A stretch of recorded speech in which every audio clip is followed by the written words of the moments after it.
بسم اللہ الرحمن الرحیم۔ بخاری شریف جلد اول حدیث نمبر 1778۔ جس شخص نے روزہ کی حالت میں جھوٹ اور اس پر عمل کرنا نہ چھوڑا، اس کا بیان۔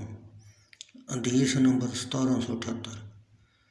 حضرت ابو ہریرہ رضی اللہ تعالیٰ عنہ سے روایت ہے، انہوں نے کہا، رسول اللہ صلی اللہ علیہ وسلم نے فرمایا، جو شخص جھوٹ اور اس پر عمل کرنے کو نہ ترک کرے تو اللہ تعالیٰ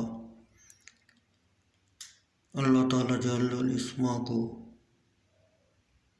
کھانا اور پینا چھوڑنے کی کوئی ضرورت نہیں۔ یہ جملہ اس کی طرف عدم التفات اور عدم قبول سے مجاز ہے اور سبب کی نفی کر کے سبب کا ارادہ کیا۔ بخاری شریف جلد اول حدیث نمبر 1779۔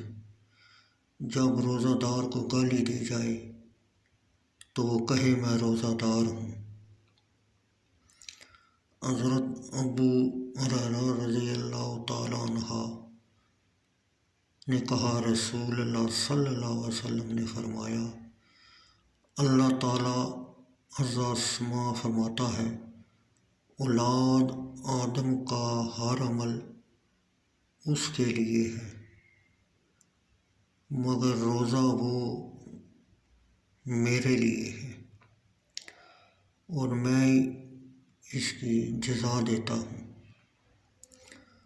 اور روزہ گناہوں سے ڈال ہے، اور جب تم میں سے کسی کا روزہ کا دن ہو تو وہ زمانہ جاہلیت جیسے عمل نہ کرے،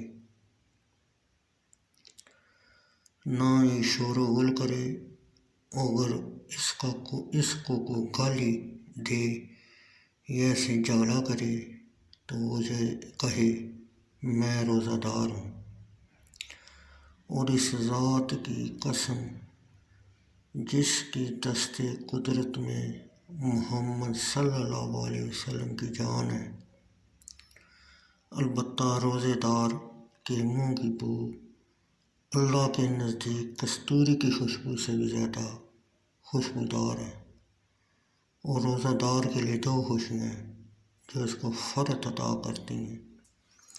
ایک جب وہ روزہ افطار کرتا ہے تو خوش ہوتا ہے، اور دوسرا جب وہ اپنے پروردگار سے ملے گا تو اپنے روزے کے سبب خوش ہوگا۔